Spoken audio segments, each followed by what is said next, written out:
falar aqui agora do empréstimo compulsório. Empréstimo compulsório é um tributo criado pela União, ou seja, é um tributo de competência da União. Somente a União pode instituir o empréstimo compulsório. E quando for instituir o empréstimo compulsório, se vier a instituir, terá que ser feito por meio de lei complementar, portanto, um processo legislativo mais difícil, aprovado por maioria absoluta.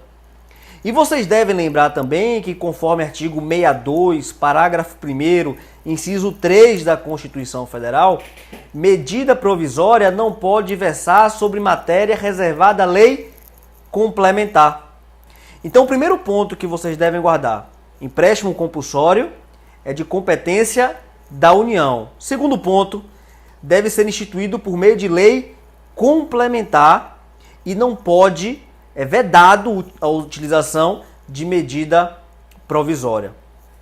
Agora, um próximo ponto: as hipóteses permissivas para a instituição de um empréstimo compulsório: calamidade, guerra externa ou sua iminência, calamidade, guerra externa ou sua iminência, e o investimento público de caráter urgente e relevante interesse nacional. Essas três hipóteses permissivas estão previstas no artigo 148 da Constituição Federal.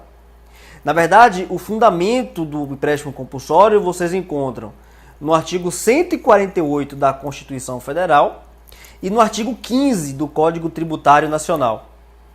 Empréstimo compulsório, ele respeitará o princípio da anterioridade, ou seja, só poderá ser exigido no exercício financeiro seguinte e desde que decorridos 90 dias, na hipótese permissiva do investimento público de caráter urgente e relevante interesse nacional.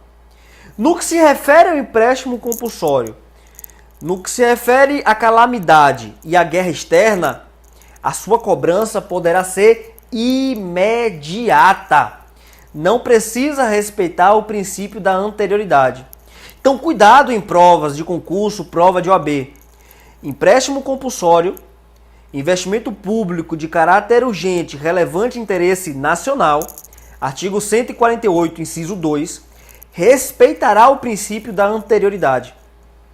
O empréstimo compulsório do artigo 148, inciso 1, guerra e calamidade, não precisará respeitar o princípio da anterioridade, ou seja, sua cobrança poderá ser de imediato. Outro ponto importante, gente: se é um empréstimo, nós esperamos o quê? Que esse valor seja restituído. Só que o artigo 15 do Código Tributário Nacional nos diz que a lei que instituir o empréstimo compulsório, ela é quem vai fixar os prazos e as condições de resgate.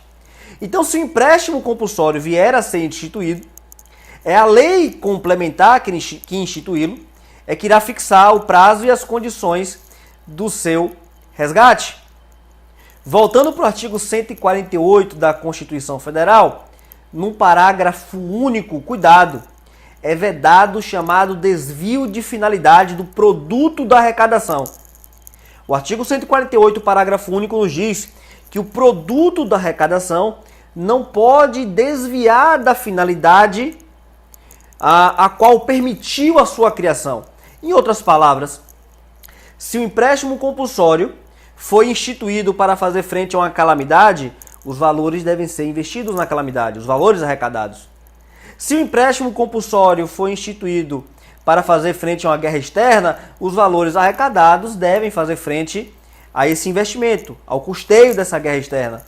Os valores não podem ser desviados para outra finalidade. Gente, não confundam o empréstimo compulsório com imposto extraordinário guerra. O imposto extraordinário guerra nós encontramos no artigo 154, inciso 1 da Constituição Federal. Imposto extraordinário guerra ele é instituído por lei ordinária. Olha já a diferença. Imposto extraordinário de guerra é instituído por lei ordinária, enquanto empréstimo compulsório é instituído por lei complementar. Observe que o empréstimo compulsório será devolvido em tempo oportuno para o contribuinte. Imposto extraordinário de guerra não será devolvido para o contribuinte. Ambos, empréstimo e imposto extraordinário de guerra, são instituídos pela União. Mas tomem cuidado com essas diferenças. Um outro ponto interessante no imposto extraordinário de guerra é que, cessada a guerra, ou seja, a partir da declaração de paz, esse tributo ele irá sendo extinto gradualmente pelo prazo máximo de 5 anos. Prazo máximo de 5 anos a contar da data da celebração da paz. Veja que esse tributo não será restituído.